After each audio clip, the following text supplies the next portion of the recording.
ዘመነ ሐጋይ ከታኅሳስ 26 እስከ መጋቢት 25 ድረስ ያሉትን ዕለታትና ወራት ይገዛል። እነዚህ 3 ወር ወይም 90 ቀኑን ይገዛል። ከአራቱ ክፍላተ ዘመን አንድ እጁ ወይም ደግሞ ሩቡ ማለት ነው። እዚህ ባሕረ እሳት ይገዛል። ባሕረ እሳት ስለሚገዛ ደረቅ ተብሎ ይነገራል።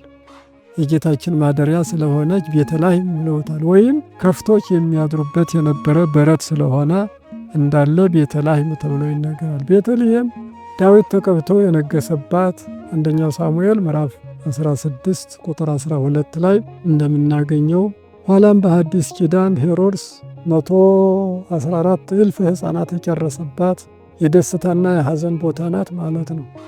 ከመለ ቀዳሚ አዳም ሰባተ ሌሎ የከፍታ ሰው ለአዳም አስቀድሞ ቃሉን አስቀድሞ እንደተናገረ ሁሉ ያችን ቦታ አያልፍምና ወራጅ አለ አውሬ ወራጅ ይላል። መንታ መንገድ ሲደርስ ተሰፍሮ የመጣ ሹፌሩም ያቁምለታል። ዮሴፍን በሹፌር እመቤታችንን በስረይ ሰረገላ ብሎ ሰረገላ ሚናዳብ ሰረገላ ኤልያስ ይላታልና ወራጅ አማኑኤል ተሳፋሪና ወራጅ አማኑኤል አለ። ከላይ መጥቶ የተጸነሰ በድንግልና አሁንም በድንግልና የተወለደ አማኑኤል ይወርዳልና እዚህ ቤተልሔም አቁማል።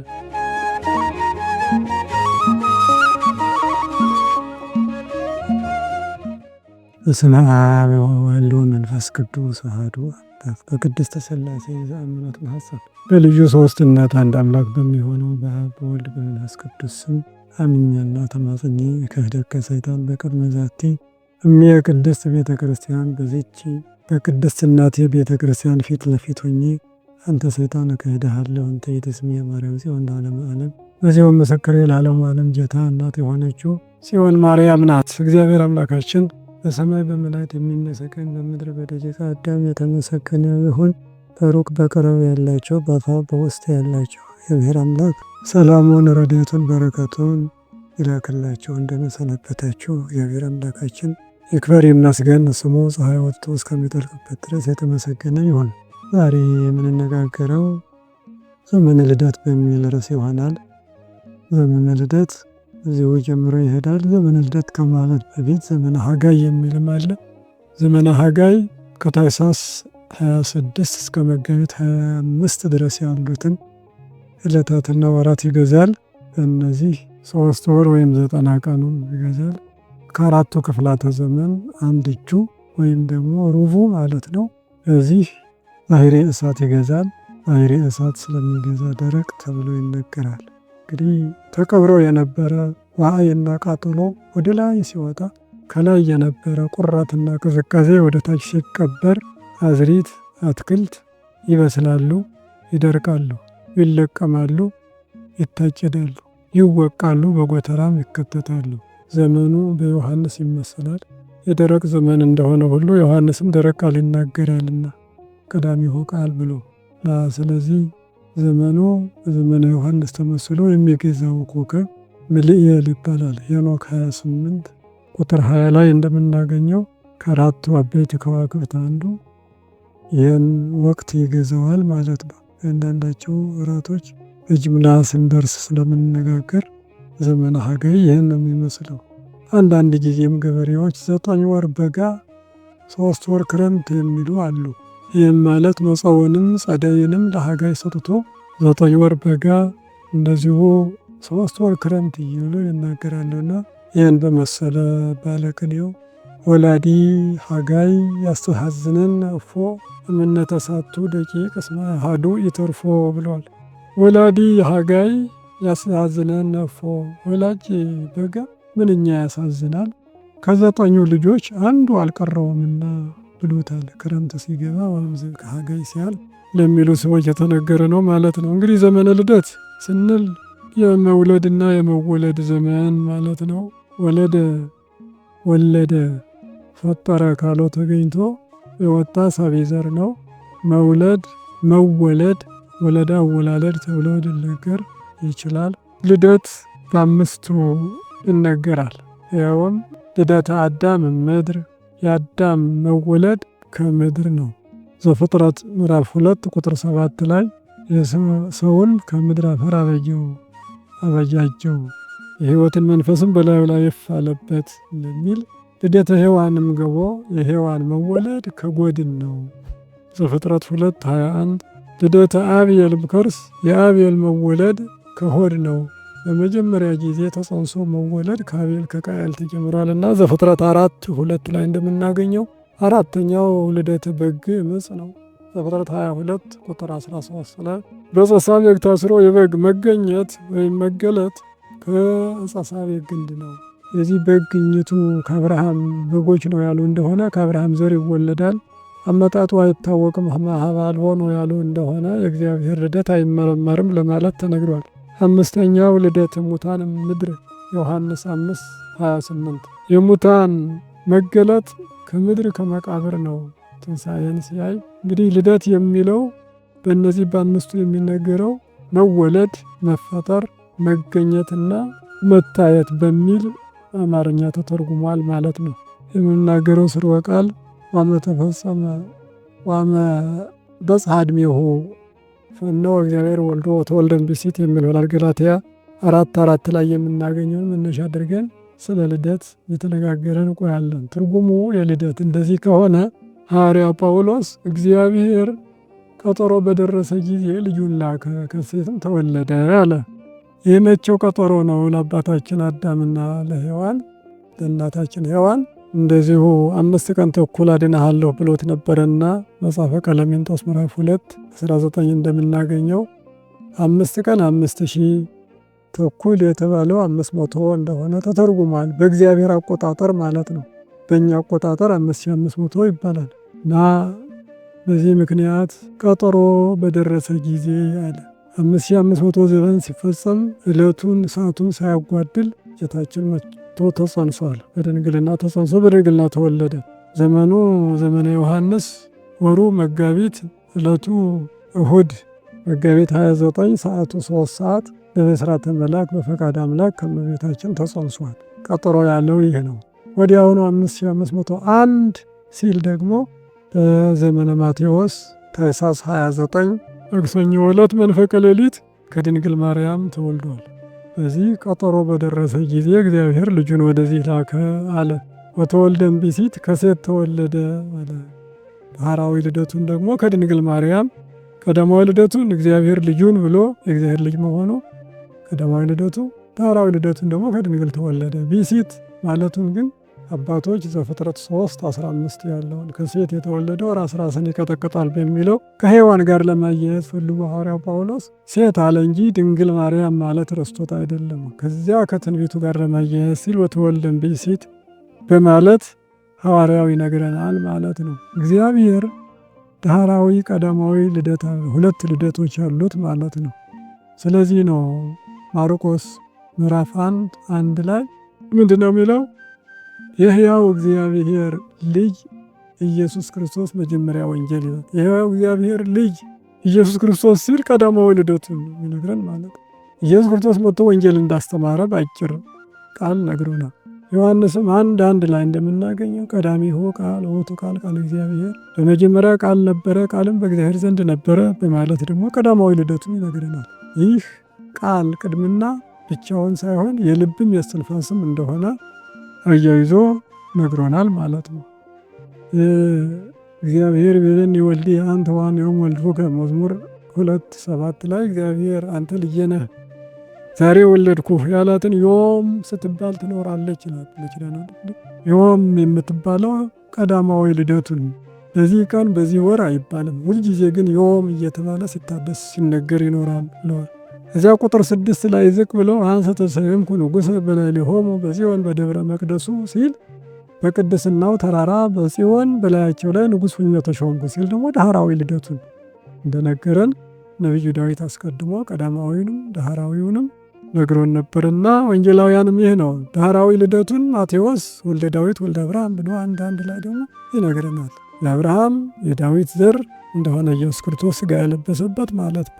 በሉቃስ 1:30 ላይ ወናሁ ትጸንሲ ወትወልድ ወልደ ወትሰምዮ ስሞ ኢየሱስ ወይሰምዮ ወልደ እግዚአብሔር ልዑል ወይሆ እግዚአብሔር አምላክ መንበረ ዳዊት አቡሁ ወይነግሥ ለቤተ ያዕቆብ ለዓለም ወአልቦ መለተ ለመንግሥቱ በማለት እነሆ ትጸንሻለሽ፣ ትወልጃለሽ፣ ስሙንም ኢየሱስ ትይዋለሽ፣ የልዑል እግዚአብሔር ልጅ ይባላል እግዚአብሔር አምላክም የአባቱ የዳዊትን ዙፋን ይሰጣል፣ የያዕቆብ ቤት ለዘላለም ይነግሣል፣ መንግሥቱ ፍጻሜ የለውም በማለት ከድንግል ማርያም ተጸንሶ የሚወለደው እግዚአብሔር ወልድ ዳግማዊ ልደት ከእርሷ እንደሆነ ነው። እንግዲህ ለምን ክልኤተ ልደታት ሰለስቱ ምዕት በሃይማኖተ አበው እንሆ ሁለት ልደትን እናምናለን።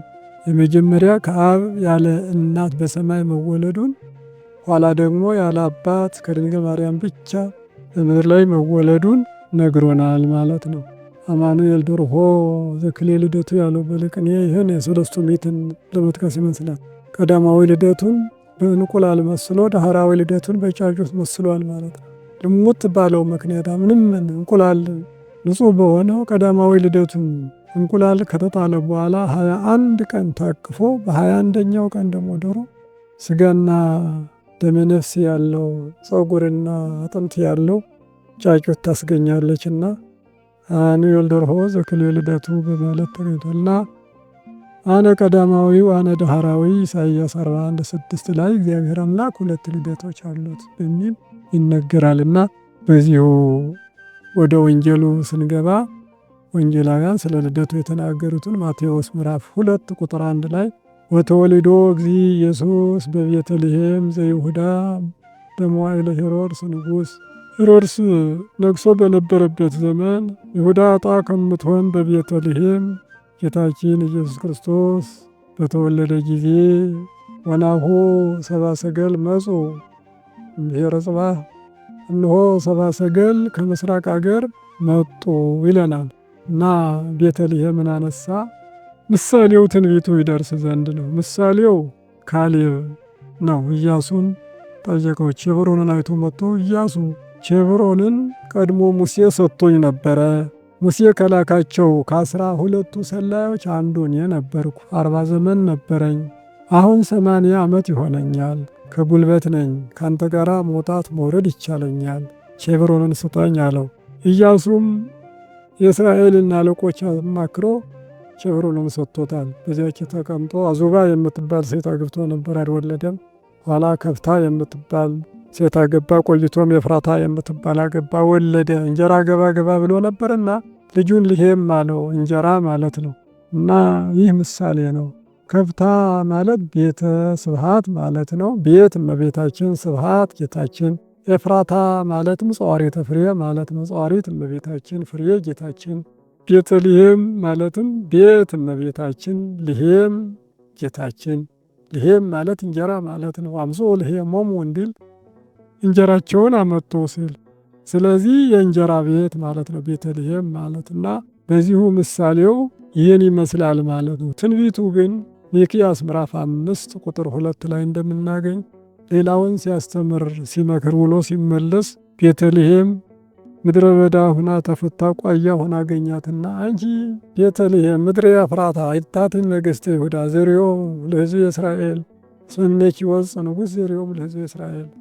የይሁዳ ነገሥታት ከነገሷቸው ከሀገሮች አታንሽም።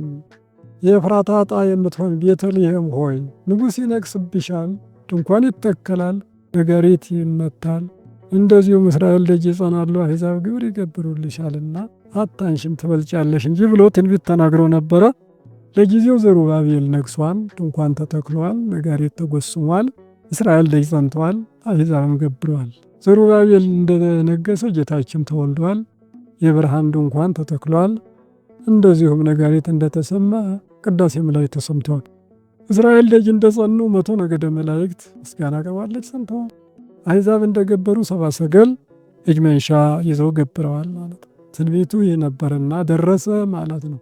ቤተልሔም ማለት ቤተላህም ማለት ነው ይላሉ በሌላው። ቤተላህም የላም ቤት ማደሪያ ማለት ያም ጌታችን ነው። አምጾ ላህመ መግዛእ እንዳለ ሉቃስ 15:23 ላይ ላህም ማለት ልሁም የለሰለሰ የላመ ማለት ነው። ከፀጉሩ ጀምሮ ወይም ጸባዩ ገራም የዋህ ማለት ነውና የጌታችን ማደሪያ ስለሆነች ቤተልሔም ብለውታል። ወይም ከፍቶች የሚያድሩበት የነበረ በረት ስለሆነ እንዳለ ቤተልሔም ተብሎ ይነገራል። ቤተልሔም ዳዊት ተቀብቶ የነገሰባት አንደኛው ሳሙኤል ምዕራፍ 16 ቁጥር 12 ላይ እንደምናገኘው ኋላም በሐዲስ ኪዳን ሄሮድስ 114,000 ሕፃናት የጨረሰባት የደስታና የሐዘን ቦታ ናት ማለት ነው። ማቴዎስ 2:16 ከዚች ነው እንግዲህ ጌታችን የተወለደው። ከኢየሩሳሌም በስተ ምስራቅ 9 ኪሎ ሜትር ርቃ የምትገኝ በዛሬው 30 ሺህ ሕዝብ ይኖርበታል ተብሎ ይነገራል። ያቺ ቤተልሔም በኢየሩሳሌም በስተ ምስራቅ እንዳለች ሁሉ በሀገራችንም በየአብያተ ክርስቲያኑ በስተ ምስራቅ በኩል ቤተልሔም ይሰራል። ስጋ ወደሙ ቅዱስ ስጋው ክቡር ደሙ ስርዓት የሚፈጸምበት የቅዳሴ መጀመሪያ መነሻ የሚሆንበት ቤተልሔም ይባላል። ቤተ ክርስቲያን የኢየሩሳሌም አምሳል ናት። ሰላም ሎች የቅድስት ቤተ ክርስቲያን አምሳለ ኢየሩሳሌም እንደምንል ሁሉ ምሳሌዋ ስለሆነች ነው። በቤተ ክርስቲያን ዙሪያ ያሉት ሁሉ በኢየሩሳሌም አሉ ማለት ነው። ለምሳሌ በደቡብ በኩል ዮርዳኖስ አለ፣ ሕፃናት የሚጠመቁበት። በሰሜን በኩል ስብከተ ወንጌል አለ ዕቃ ቤት። እንደዚሁም በምዕራብ በኩል ደወል አለ፣ የዮሐንስ ቃለ ዓዋዲ ሲያጠምቅ የነበረበት እንዲሁ ሲያስተምር የነበረበት እና ቤተ ክርስቲያን አጠቃላይ ዙሪያዋ የኢየሩሳሌምን ዙሪያ ምልክት ስለሚያሳይ ቤተልሔም ብለን እናከብረዋለን ማለት ነው። እና ቀጥሎ ምንድን ያለ ወናሁ ሰብአ ሰገል መጹ እምርሑቅ ብሔር ወይም ደግሞ ብሔረ ጽባህ ከምስራቅ ሀገር ሰብአ ሰገል መጡ ነው ያለ። የጥበብ ሰዎች ማለት ነው። እነዚህ ሰብአ ሰገል ከምስራቅ ሀገር መጡ አለ። ብሔረ ጽባህ ምስራቅ ወርቅ ጽሩይ ነውና ጽሩይ ሕግ ሰራሁላችሁ ሲል የብርሃን ቦታ ነውና ብሪት ሕግ ሰራሁላችሁ ሲል ብሔረ ጽባህ አላቸው ይላል። ያው ሰብአ ሰገል የመጡበት ኮከብ እየመራቸው ነው። እስመ ርኢነ ኮከበ ዚአሁ ወመጻእነ ከመ ንስግድ ሎቱ ነው የሚለው። ፍጥረቱ በሆነ ወይም ምሳሌው በሆነ ኮከቡን አይተን ልንሰግድለት መጥተናልና እያሉ ይህን ኮከብ በለዓም አስቀድሞ ተናግሮ ወይም አይቶ ነበርና ዘኍልቍ 24 ቁጥር 17 ላይ ይሰር ኮከብ ከያዕቆብ ኮከብ ይወጣል ብሎ ተናግሮ ነበረ። ይህን ቃል ቅዱስ ያሬድ እንዳለ ወስዶ የልደት መዝሙር አድርጎታል። ይሰር ኮከብ እምያዕቆብ ወየአትት ኃጢአት እስራኤል በማለት መዝሙር አድርጎታል። እና ያ ዘእምነገዱ ለበለዓም የሚባል የረደሸት የሚባል ነበርና በቀትር ጊዜ በምንጭ አጠገብ ሆኖ ፍልስፍና ሲፈላሰፍ በሰሌዳ ኮከብ ድንግል ተስላ ሕፃን ታቅፋ አየው። በብረት ሰሌዳ ቀርጾ ለልጆቹ አሳየና ይህ ኮከብ ሲወጣ ጨረሩን እያያችሁ ወደሚያመለክትበት ቦታ ሄዳችሁ ይህን ወርቅ፣ ይህን ዕጣን፣ ይህን ከርቤ ገብሩ ብሏቸዋል። ጊዜ ሲደርስ አምባ ይፍረስ ነውና ሰብአ ሰገል አባታቸው በነገራቸው መሰረት ያ ኮከብ በምስራቅ ሲታይ ወዲያውኑ የታዘዙትን ምልክት ይዘው ተነስተዋል። ይህ ኮከብ ሰው ነው ወይስ መልአክ ወይስ ኮከብ ቢሉ መልአክ ነው ብለውታል። ምን ነው በምን ይታወቃል ቢሉ ኮከብ በሌሊት እንጂ በቀን አይታይም። በቀን መታየቱ ኮከብ ወደ ምዕራብ እንጂ ወደ መስ አይሄድም። ወደ መስ በመሄዱ እንደዚሁም ኮከብ መጥቆ ይሄዳል እንጂ በቆመ ቢሲ ዘቅዝቆ በመሄዱ ብለውታል። እሱማ ሌሊት የሚታየውን ቀን እንዲታይ፣ ወደ ምዕራብ የሚሄደውን ወደ መስ እንዲሄድ፣ እንደዚሁም መጥቆ የሚሄደውን ዘቅዝቆ እንዲሄድ የማድረግ ችሎታ እሱ አይደለም ያደርግ የለምን ቢሉ አይደለም በኮከብ ነው ይላሉ። ምነው በኮከብ መራቸው ቢሉ በሚያመልኩት ያመልኩ ነበርና የባቢሎን ፋርስ ሰዎች አምላካችን ሄደ እያሉ እንዲከተሉ። ስለዚህም አሕዛብን አስተምሮን አድርሶ ወዲያውኑ ሕፃኑ ያለበት ቁሞ ነው ያሳያቸውና እኔን አታምልኩኝ አምላካችሁ ይህ ነው ብሎ ወደ አምላካቸው አደረሰ። አሕዛብን አስተማረ። እውነተኛውን አምላክ መርቶ አገናኘ ይላሉ አባቶችና ጥንቱ የሚያመልኩት የነበረ ኮከብ ነው ማለት ነው። እና ሰብአ ሰገል መጥተው ከተማ ሲደርሱ ይጠፋ ነበርና ኢየሩሳሌም ሲደርሱ ጠፋ። ተንገጸ ይላል ሄሮድስ ንጉሥ ወተሐውከት ኩላ ኢየሩሳሌም ምስሌሁ። ኢየሩሳሌም ሁሏም ደነገጠች። ምነው ሕዝቡ አሕዛብ ናቸውና ምርኮ ፄዋዌ አልፏት አያውቅምና ኢየሩሳሌም ተመላልሰው ስለነበረ ደነገጠ። ሕዝቡም እንደዚሁ ደነገጡ ይላል። ከየት መጣችሁ ምንድናችሁ ቢሏቸው እኛ የተወለደው የአይሁድ ንጉሥ ወዴት ነው? ልንሰግድ ለሱ ግብር ልንገብር መጥተናል አለ። እና ሄሮድስም አላወቀም ነበረ። ካህናትን በስውር ጠርቶ ክርስቶስ ከየት እንደሚወለድ ታውቃላችሁ አላቸው። ክርስቶስ እንደተጻፈ ሚልክያስ እንደጻፈው ምዕራፍ 5 ቁጥር 2 ነው ብለው ነገሩት። በስውር ሰብአ ሰገልን ጠርቶ ኮከቡ ከታየ ስንት ቀን ሆኗቸዋል? ተሳለውም በዛ አስተርአዮሙ ኮከብ በታያቸው መሰረት ስንት ዓመት ሆኗል? 2 ዓመት ሆኖታል አሉ። በዚህ መረጃ ይዞ ሂዱ ቤተልሔም ነው የተወለደውና ስገዱ፣ ከሰገዳችሁ በኋላ በእኔ ደግሞ ሂጄ ሰግድለት ዘንድ አለክትሎ ሲል ነው ይላሉ አባቶች። ሽንገላ ነው እንጂ ገድለዋለሁ ሲል ነው። እነሱም ሄዱ። ወዲያውኑ ርእዮሙ ኮከበ ወተፈስሑ አብየ ፍስሐ አለ። ኮከቡን አይተው ደስ አላቸው ነው የሚለው። ወዲያውኑ ቤተልሔም ሲደርስ ታያቸው። ወቆመ መልዕልተ በዓት ሀበ ሀሎ ሕፃን ባለበት ኮከቡ በላዩ ላይ ቁሞ ታየ። ጠቅሶ እንደማሳየት በዚያ ደረሱ፣ ደስ አላቸው። ወበዊኦሙ ውስተ ቤት ወረከብዎ ለሕፃን ምስለ ማርያም እሙ። ወደ ቤትም ገብቶ ሕፃኑን ከእናቱ ማርያም ጋር አገኙ። ወድቁ ወሰገዱ ሎቱ። ወድቀውም የአምልኮ ስግደት ሰገዱለት። ዋርሃው መዛግብቲሆሙ አቡኡ ሎቱ አምሃ ወርቅ ከርቤ ወስሒነ። ሳጥናቸውንም ከፍቶ እጅ መንሻ ወርቅን፣ ዕጣንን፣ ከርቤን ገበሩለት ይላል። እስከ 12ኛው ቁጥር ድረስ ስለ ወርቁና ስለ ዕጣኑ የሚናገር ቃል ነው ማለት ነው። ይህ ወርቅ ከየት ተገኝቷል ከጥንቱ ቢሉ ሥላሴ አዳምን ጠርተው ማጫ አምጣ ለሔዋን የሚሆን አሉት። አዳምም ከሰማይ ከምድር ያለው ሁሉ የእናንተ ነው፣ እኔ ታገኛለሁ አላቸውና ለሚካኤል፣ ለገብርኤል፣ ለሩፋኤል ወርቅ፣ ዕጣን፣ ከርቤ ሰጥተው ለአዳም ስጡት አሏቸው። ለአዳም ሰጡት። አዳምም ወስዶ ንስሐ ይዞ ለሔዋን ሰጥቷል። የሔዋን ማጫ ነው ጥንቱ ማለት ነው። የተገኘው ከሥላሴ ነው ማለት ነው። ታዲያ ይህ ሲወርድ ሲወራረድ ሔዋን ለሴት፣ ሴት ለኖህ፣ ኖህ ለአብርሃም፣ አብርሃምም እንደዚሁ ለመልከጼዴቅ ተቀብሎ ከመልከጼዴቅ ተቀብሎ አብርሃም እንደዚሁ ነገሥታት ላይ ሲወርድ ሲወራረድ ለዳግማዊት ሔዋን ለድንግል ማርያምና ለዳግማዊ አዳም ለኢየሱስ ክርስቶስ ደርሷል ለባለቤቱ። ታሪኩ ረጅም ነው ነገሥታት ላይ መድረሱ። እንግዲህ ከነገሥታት ቤት አግኝተው ያ ነገሥታት ናቸውና ይዘው መጥተዋል።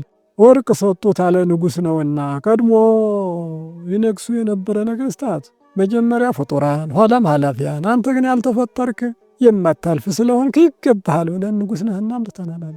ዕጣን ካህን ነህና ስለዚህ ይገባሃል። ቀድሞ የምናጥናቸው ጣዖታት ፍጡራን ኋላም ኃላፊያን፣ አንተ ግን ያልተፈጠርክ ያልማታልፍ በመሆን አውቀን ለክህነትህ ዕጣን አምጥተናል ብለዋል። ምንም ያልተፈጠርክ የማታልፍ ብትሆንም በለበስከው ሥጋ መራራ ሞት ትቀምሳለህና በዕለተ ዓርብ የምትቀምሰውን ከርቤ አመጣንልህ ሲሉ ከርቤ ገበሩለት ይላል። አንድም ወርቅ የማይዝግ ጽሩይ ነው፣ ጽሩየ ባሕሪ ሲሉ፣ ዕጣን ምዑዝ ነው፣ ምዑዘ ባሕሪ ነህ ሲሉ፣ ከርቤ የተለየውን የተሰበረውን ብርጭቆ ወይም ደግሞ ብርሌ አንድ ያደርጋል። እያይዛ አንተም ከማኅበረ መላእክት የተለየውን አዳምን ወደ ማኅበረ መላእክት ትመልሰዋለህ፣ አንድ ታደርገዋለህ ሲሉ ከርቤ ገበሩለት ይላል።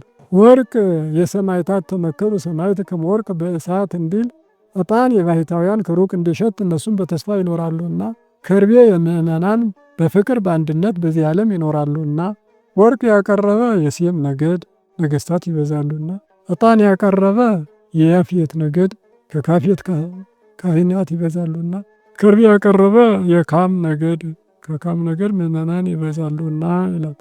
እና እነዚህ ሦስቱ ነገድ በኢየሱስ ክርስቶስ አምጥተው ይህን ከርቤ፣ ይህን ዕጣን፣ ይህን ወርቅ ገብረውለታል። ኋላ እመቤታችን ይህን ዕጣን፣ ወርቅ፣ ከርቤ ለጴጥሮስ ሰጥታለች። ጴጥሮስም መጽውቶ የተረፈውን ለቀለሚንጦስ ይሰጣል። ቀለሚንጦስ ተቀብሎ ከ8ቱ መጻሕፍት ጋር አንቀጸ ሮም ቀብሮታል ይላል ያው ትርጓሜ ወንጌል። ሆኖም ግን አሁን እንዳየነው ፍቅር፣ ምግባር፣ ሃይማኖት እንደሆኑ ነው ያየነው። ወርቅ ማለት ሃይማኖት ነው። ዕጣን ማለት ምግባር ነው። ከርቤ ማለት ፍቅር ነው። እነዚህ ሦስቱን ያለው ሐዋርያ ጳውሎስ እንደተናገረ እምነት፣ ፍቅር፣ ተስፋ ይኖራሉ እንዳለ ሁሉ እነዚህ ተመስለዋል ማለት ነው። እና ጌታችን መድኃኒታችን ኢየሱስ ክርስቶስ ንጉሠ ነገሥት ሊቀ ካህናት በመሆኑ እነዚህ ገብረው ወደ ሀገራቸው ሄደዋል ማለት ነው። በሌላ ጎዳና በሌላ ኃይለ ቃል በሌላ አነጋገር ይላል። በሌላ ጎዳና ማለት 2 ዓመት የመጡለትን 40 ቀን ወደ ሀገራቸው ደርሰዋል። በሌላ ኃይለ ቃል ማለት አይቴ ሀሎ እያሉ መጥቶ ረከብናሁ አገኘ ነው እያሉ ተመልሰዋልና፣ በሌላ አነጋገር የተወለደው የአይሁድ ንጉሥ እያሉ መጥተው አምላክ እያሉ ተመልሰዋልና እላትና እነሱ ገብረው ሄደዋል። ክብር አላቸው ወይስ የላቸውም ቢሉ ክብር አላቸው እንጂ እመቦ ዘአክበረ ልደተ እግዚእ ይከውን ክብሩ ከመ ሰብአ ሰገል ይላል ወንጌል። ልደትን ያከበረ የጌታ ልደት ያከበረ ሰው ቢኖር ክብሩ እንደ ሰብአ ሰገል ይሆናል የሚል ወንጌሉ ላይ ተጽፎ ተቀምጧል። ክብር አላቸው ማለት ነው። ሌላው ሉቃስ እንደጻፈልን ሉቃስ 2:1 ላይ ወኮነ በውእቱ መዋዕል ወጽአ ትእዛዝ እምኀበ አውግስጦስ ቄሳር ከመ ይጻፍ ኩሉ ዓለም ብሎ ይጀምርና ዓለም ያለው ሰውን ነው። ሰው ሁሉ ይቆጠር ዘንድ ከአውግስጦስ ቄሳር ትእዛዝ ወጣ። የሚቆጠርበት ነበረ። ጌታችን ክብር ምስጋና ይግባውና የእኛን ስም አምደ ወርቅ ከጻድቃን ጋር ይጽፍ ዘንድ የእሱ ስም ዛሬ ተራ ቁጥር ተሰጥቶ ከእኛ ከኃጥአን ጋር ተመዘገበ። በቤተልሔም በተወለደ ዕለት የሕዝብ ቆጠራ ስለነበረ ማንም የተወለደ ይቆጠራልና ጌታም ተራ ቁጥር ተሰጥቶ ተመዝግቧል። ተወለቁ ምስለ ጅጉያን ከመ ይደምረነ ምስለ ነፍሰ ጻድቃን እንዳለ ሊቀ ካህናት ክርስቶስ ተወለቁ ምስለ ጅጉያን ቅዱስ ያሬድ ሊቀ ካህናት ክርስቶስ ከኃጥአን ጋራ ተቆጠረ እኛን ከጻድቃን ነፍስ ጋር ይደምረን ዘንድ በማለት ነግሮናል። እና ጌታችን መድኃኒታችን ኢየሱስ ክርስቶስ ዮሴፍ ከድንግል ማርያም ጋር ይቆጠር ከገሊላ ወደ ቤተልሔም ሄደ። እምዝንዘ ሀለው በጻለተ ወሊዶታ ከዚያ ሳሉ የመውለዷ ጊዜ ደረሰ። እስመ አልቦሙ ማኅደር ቦታ ማደሪያ የላቸውምና አስከበቱ ውስተ ጎል በበረት ውስጥ አስተኛቸው። ዋሰረቶ መንኩቢያቲሁ አውራ ጣቱን አሰረች ያጸናልና። አንድም በዛራ አምሳል ትዕማር የወለዳቸው ሁለቱም መንታዎች ነበሩና መጀመሪያ የተወለደውን ለማወቅ አውራ ጣቱን አስራ ነበርና ዛራን ወደ ኋላ ስቦ ፋሬስ ተወለደና ጠምሳሽ ደምሳሽ ተባለ። ፋሬስ የኦሪት ምሳሌ ነው። ዛራ የወንጌል ምሳሌ ነው። መጀመሪያ ታይቶ ፈትል እንደታሰረለት ወንጌል በአብርሃም ጊዜ ተነግራ ነበርና የወንጌል ምሳሌ ነው። ፋሬስ በኋላ መጥቶ አስቀድሞ እንደተወለደ ግን የኦሪት ምሳሌ ነው ብለዋል። እጁ የካህናት ቀይ ፈትሉ የደሙ የስጋው ብለው መስለውታልና ስለዚህ በፋሬስ ወይም በዛራ አምሳል እጅ አውራ ጣቱን አሰረችው። ኋላ ዮሴፍ ኒቆዲሞስ ይገንዙሃል ወይም ዕለት ዕለት ካህናት በማይፈዳት ቅዱስ ሥጋህን ክብር ደህን ይጠቀልለዋል ስትል እንኩ አሰረችው ይለናልና ጠብለለቶ በአስረክት ያው ዮሴፍና ኒቆዲሞስን የሚመለከት ነው። በዚህ አምሳል ነው። አስከበቱ ውስተ ጎል በበረት አስተኛችው። ከፍት ማደሪያ ነበረ ኢዮስያስ የሰራው። ሲሄዱ በዚያ ሲደርሱ ከዚያ ላይ ስላረፉ ወይም ደግሞ ትሑታን እረኞችን ከፍ ከፍ ለማድረግ እንስሶች በረት ትንቢቱ ይደርስ ዘንድ በኢሳይያስ 1:3 ላይ ላህምኒ አይመረ ዛጥረዮ አድግን ያምር ንቅማሆ አህያ መንከመ ይሆን አወቀ ላምም የገዛውን ጌታውን አወቀ ብሎ ላሙ እስራኤልን ይወቅሳል። በአሮን አስገድደው ጣዖት አምልከው ነበር። የጥጃ ምስል አደገና ጥጃው በሬ ሆኖ ዛሬ ወቀሳቸው። እኔን አታምልኩኝ ይኸውላችሁ አምላክ ትክክለኛው ይሄ ነው ብሎ እስራኤልን አስተማረ። ኮከብ አሕዛብን እንዳስተማረ ይህ በሬ ደግሞ እስራኤልን ወቅሶ አስተምረዋል ማለት። አህያው ደግሞ በለዓምን ወቅሷል። እዚያ ዘኍልቍ 22:28 ላይ እንደምናገኘው ኢሳይያስ እንደተናገረ ማእከለ ክልኤ እንስሳ ሬኩከ ዕንባቆም 3:2 ላይ ሁለት እንስሶች መካከል ተኝተ ትንቢቱ ይደርስ ዘንድ በበረት ተወለደ። እንስሳት እስትንፋሳቸውን አሟሟቁ ማለት አስተማቀው እስትንፋሰ አድገው ላይ ይላል አባ ሕርያቆስና በዚያ ነው ኢኔታ ያሬድ ሊቀ ሊቃውንት ተሽፈራ ያሉት ዋዜማ ትዛንን ሰረገላ ያዕቆብ ሰረገላ ዮሴፍ ሰረገላ ነብይ ሀጅሎ አቅም አምጣነ ወራዲ አማኑኤል ሀሎ ወይሃለፈ ለጎል ለካነ ኢዮስያስ አውሎ ከመለ ቀዳሚ አዳም ሰብአተ ልዕሎ ተናገረ ዋቅደመ ቃሎ ብሎታል። እና ምን ማለት ነው? ሰረገላ ያዕቆብ ሰረገላ ዮሴፍ የዮሴፍ ረዳት የሆነ ያዕቆብ አይቃጽ የሰኮና የተባለ ያዕቆብ ሹፌር ዮሴፍ ሆይ ሰረገላ ነብይ ሀይሎ የአሚናዳብ ወይም የመበርታት ኤልያስ መኪና የተባለ ድንግል ማርያምን አቁም አምጣነ ወራዲ አማኑኤል ሀሎ ወራጅ አማኑኤል አለና ወይሃልፋ ለጎል መካነ ኢዮስያስ አውሎ የነፋስ ኢዮስያስ ቦታ በረትንም አያልፍም።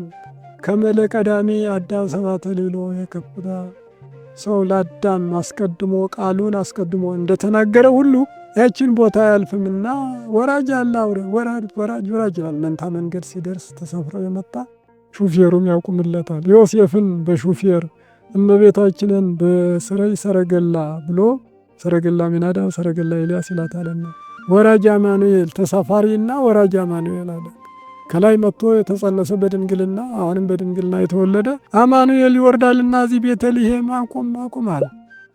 ያንንም የነፋስ ቦታ የተባለ የከፍቶች በረትን አያልፍምና በዚያ ተወልዷልና ለማለት ለአዳም ቃሉን አስቀድሞ እንደተናገረ ከልጅ ልጅ ተወልጄ አድናለሁ ያለውን ቃሉን ፈጸመ በማለት አመስጥረውታል።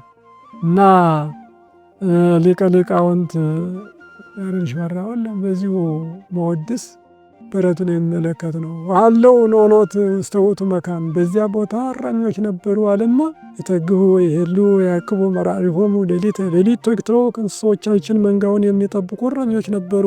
ወናሁ መልአከ እግዚአብሔር ቆመ ሀቤሆሙ እግዚአብሔር መልአክም በእነሱ ዘንድ ቆመ አለና ወስብሐተ እግዚአብሔር ሰረቀ ላዕሌሆሙ የእግዚአብሔር ምስጋና ክብር ቦግ አለ በዙሪያቸው አበራ። ወፈርሆ ፍርሃተ አብየ ታላቅ ፍርሃት ፈሩ። አትፍሩ አለ መልአክ ይትፍሩ እዝየንወክሙ አብየ ፍስሐ ታላቅ ደስታ ነግራችኋለሁና እስመናሁ ተወልደ ለክሙ ዮ መድኅን ዘውቱ ክርስቶስ እግዚ ቡሩክ በሀገረ ዳዊት በዳዊት ከተማ በረከተ ሥጋ በረከተ ነፍስ የሚሰጥ መርገመ ሥጋ መርገመ ነፍስን የሚያርቅ ቡሩክ አምላክ ተወልዷልና ታላቅ ደስታ ነግራችኋለሁ ብሎ መልአኩ ተገለጸ። ዘውቱ መድኅን ያለው ክርስቶስ መልአክ ያወጣለት ነው ይላሉ። ስሙን መልአክ ያወጣዋል እንዲሉ ዮም መድኅን ዘውቱ ክርስቶስ ክርስቶስ የሚባል መድኅን ብሎ ከዚህ ቁጥር 12 ላይ እንደነገረን የተወለደው መድኅን አንድም እናታችን እመቤታችን ያወጣችው ወተታሰይ መንፈሴ በአምላኬ ወመድኃኒየ ስትል በዘካርያስ ቤት እመቤታችን ያወጣችው የሚሉ አሉ። ሆኖም ግን ዛሬ በልደቱ መልአክ ጠርቷል። እመቤታችን አስቀድማ ጠርታለች። ዮሐንስ 4:34 ላይ በሰማርያ ሰዎች ግን እኛ ራሳችን እናውቃለን አንቺ ሳትነግሪ የዓለም መድኃኒት መሆኑን እናውቀዋለን ብለው መልሰውታልና መድኃኒተ ዓለም ተብሎ በዚያም ተጽፏል። ዕለተ ዓርብ ባደረገው ነው መድኃኔ ዓለም የተባለ ድኅነት ተፈጸመበት የዓለም መድኃኒት ተብሎ ተነግሯልና በዚያ ስርዓት ነው ማለት ነው። እና ኢየሱስ ክርስቶስ መድኅን ተብሎ በመነገሩ እግዚአብሔር አምላክ በዚሁ አድርጓል። መላእክት ወግብተ መጽኡ ሀራ ሰማይ ብዙኃን ሀራ ሰማይ የሰማይ ሰራዊቶች ብዙዎች ሆኖ ከዚያ ምስለ ውእቱ መልአክ ከዚያ ጋር መጡ። ወይብሉ ስብሐት ለእግዚአብሔር በሰማያት ወሰላም በምድር ስብሐት ለእግዚአብሔር በሰማይ ምስጋና ይሁን በምድር ወሰላም በምድር ለጓለ እመሕያው ስምረቱ በምድርን ሰላም ለሰው ልጅ ይሁን እያሉ አመሰገኑ ይላል። ያዕቆብ ያየው ራእይ ደረሰ ብለዋል አባቶች። ዘፍጥረት 28 ቁጥር 10 ላይ መሰላል ከምድር ተተክላ ንጉሥ በጫፉ ላይ ተቀምጦ መላእክት ሲወርዱ ሲወጡ አይቶ ነበር። እርሱ ከስሩ ተኝቶ ነበረ። እነዚያ መላእክት ዛሬ ወጡ ወረዱ። እንደዚሁ መሰላል እመቤታችን ነበረች። በጫፏ ላይ ያለው ንጉሥ ኢየሱስ ክርስቶስ ነው። ኢየሱስ ክርስቶስ በዚያ የነበረው ትንቢትና ምሳሌ ደረሰ። መላእክት እንደወረዱ እንደወጡ ያዕቆብ እዚያ ከስሩ ላይ ሆኖ እንደተነሳ እረኞች የመልአኩን ድምፅ ሰምተው ሄደው አይተው አመስግነዋል። ያዕቆብ የእረኞች ምሳሌ ነው ማለት ነው። እና በዚሁ ስርዓት ያ ትንቢት የነበረው በዘፍጥረት የተነገረው ዛሬ በቤተልሔም ተፈጸመ ብለውታል አባቶች። እና በዚሁ ስርዓት እረኞችና መላእክት ያመሰገኑበት ነው። ፍትሐ ነገሥትም ሴቶች ሕፃናት ወይም ወንዶች ቢመጡ ሕፃናትን አስቀድም ይልና የመላእክት ምሳሌዎች ናቸውና ርሳት ኃጢአት የላቸውም ሕፃናት ይጠመቁ ይላል። ቀጥሎ ወንዶች ይጠመቁ አለ። ምነው ወንዶች ይጠመቁ የእረኞች ምሳሌ ናቸውና መላእክት አመስግነው ከወጡ በኋላ እረኞች መጥቶ አመስግነዋልና። ቀጥሎ ሴቶች ይቀጥሉ ይላል። የሰብአ ሰገል ምሳሌዎች ናቸውና ሰብአ ሰገል ወርቅ እንደገበሩ ሴቶችም ታምረ ማርያም ሲነበብ ከጀሯቸው ከአንገታቸው ከጣታቸው ከክናዳቸው ወርቅ ያውጡ ራሳቸውን ይኮናነቡ ይላልና። ዕጣን ከርቤ እንዳቀረቡም ከሴቶች ቦርሳ ሻንጣ ሽቱ አይጠፋምና የሰብአ ሰገል ምሳሌዎች ናቸው ብለው ሦስቱንም ምሳሌ አድርገው አባቶቻችን በዚሁ ነግሮናል። በዚህ በቅዱስ ያሬድ ዕለት ቤዛ ኩሉ ዓለም የሚባል አለ። በዕዝሉ ላይ ቤዛ ኩሉ በኢትዮጵያ በላሊበላ ልደቱ የሚከብር ቅዱስ እግዚአብሔር ይክበር ይመስገንና የራሱን ልደት በኮከብ ሲመራ የላሊበላን ልደት ደግሞ በኮከብ መርቷል ይታወቃል።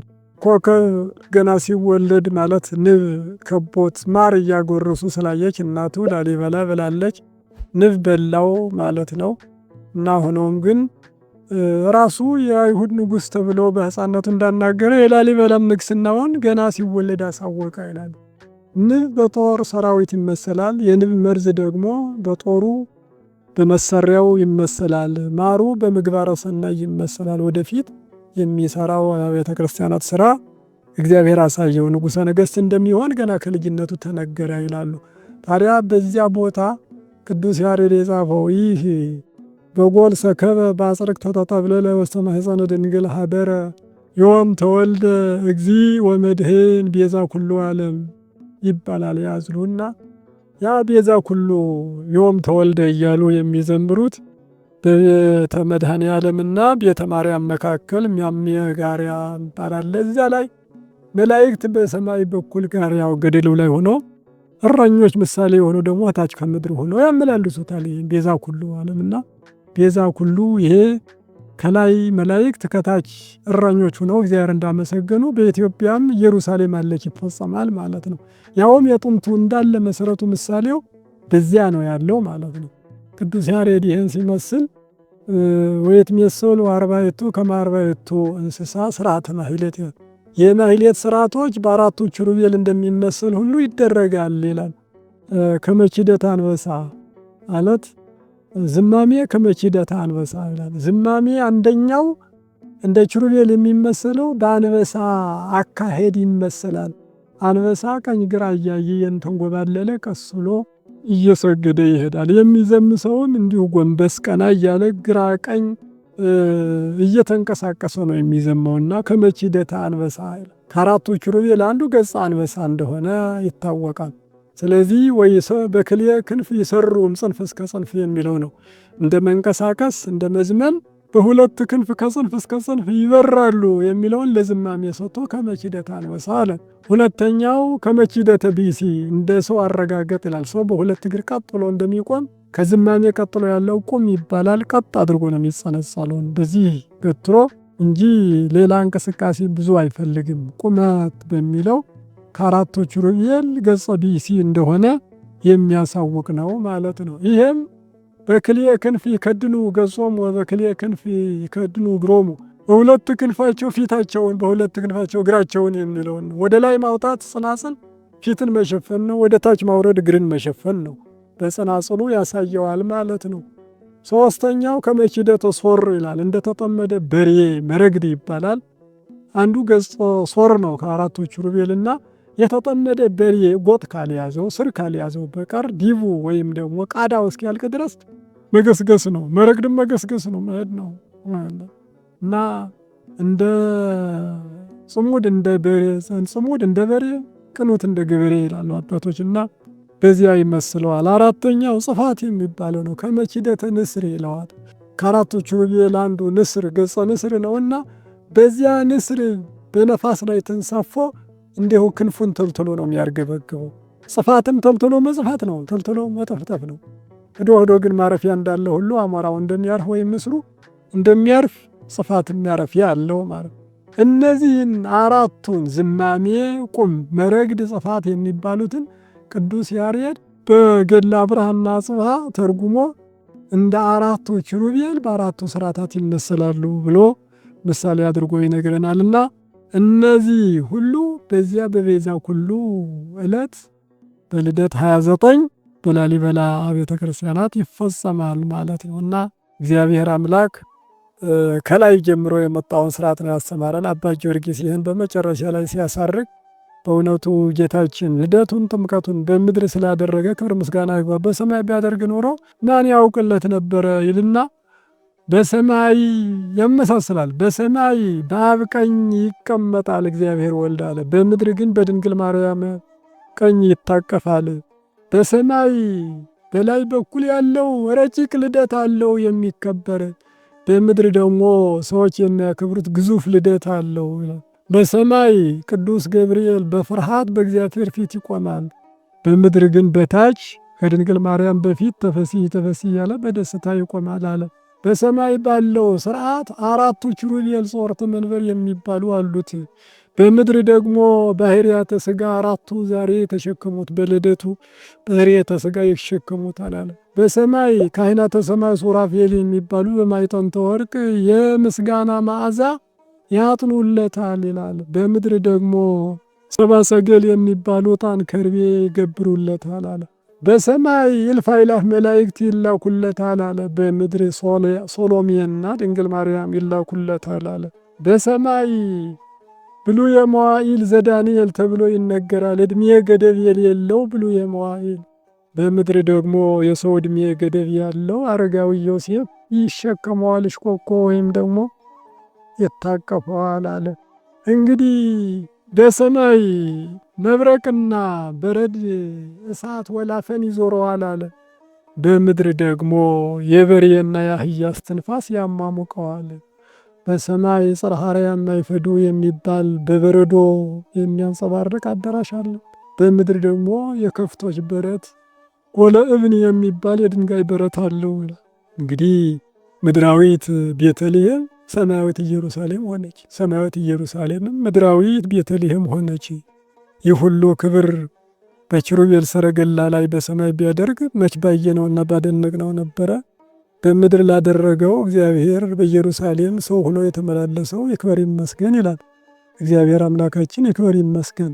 ስለዚህ በዓሉን ስናከብር እንደሚገባ በዓሉን እንድናከብር ይነግሩናል አባቶችና ድሆችን እንድናስብ ቆሎ ትምህርት ቤቱን ባለቅኔ ይረከቡ አብ ወመንፈስ ቅዱስ ጸጋ እስመ በልደቱ አሉ ከመ ፄንዖሙ ሥጋ። አብና መንፈስ ቅዱስ ጸጋ ሀብት አላገኙም አለ። ምን ነው ብትል በልደት ሥጋ እንደሸተታቸው ውለዋልና ብሏል። እና በልደት ሥጋ እንደሸተታቸው የሚውሉ አሉ። አብ ወልድ መንፈስ ቅዱስ በማኅፀነ ማርያም አብረው አድረዋል። ጎረቤቶች ናቸው ማለት አብ ላጽንዖ መንፈስ ቅዱስ ላንጽሖ ወልድ በተለየ አካሉ ለተዋህዶ ይባላል። እግዚአብሔር ወልድ ሥጋ ለበሰ ሲባል አብ እና መንፈስ ቅዱስ ግን ሥጋ አልለበሱም ለማለት በጎረቤቶች መስሏል። እንግዲህ ሥጋ እንደሸተታቸው ውለዋልና በአጠገባችን ያሉ ድሆችም ሥጋ እንደሸተታቸው እንዳይውሉ ሀብታሙ ጥብሱን ቅቅሉን እንዲሁ ብርንዶውን ሁሉም ሲያለዋውጥ እነሱ ደግሞ የሚበሉት ለሌላቸው ድሆች ማካፈል። ይህን ነው ያለቅኔው ወስኖ የነገረንና ለቆሎ ትምህርት ቤትም ስለ ማርያም የተከለከለበት ዘመን ነው። ዛሬ ምንም የሌለበት የዘጉ ባህታውያን ገዳማውያን አሉ። በጦም የሚውሉ ያላችሁ ትንሽ ሰጥታችሁ ሰብአ ሰገል ሀብታሞች ነገስታት ናቸው። ያላቸው ወርቅ ነው። ከዚህ በላይ መስጠት አይችሉም። ክርስቶስ ግን ከዚህ የበለጠ ሥጋውን ደሙን የሰጠ በወርቅ የማይገኘውን እናንተ በበግ ወይም በብር በወርቅ የተገዛቸው አይደላችሁም፣ በከበረ በአምላክ ደም ነው እንጂ ማለት ከየትና አይገኘው ዓለም ቢሸጥ ለአንድ ሰው ሥጋው ደሙ መሆን የማይበቃ ማለት አይቻልማ።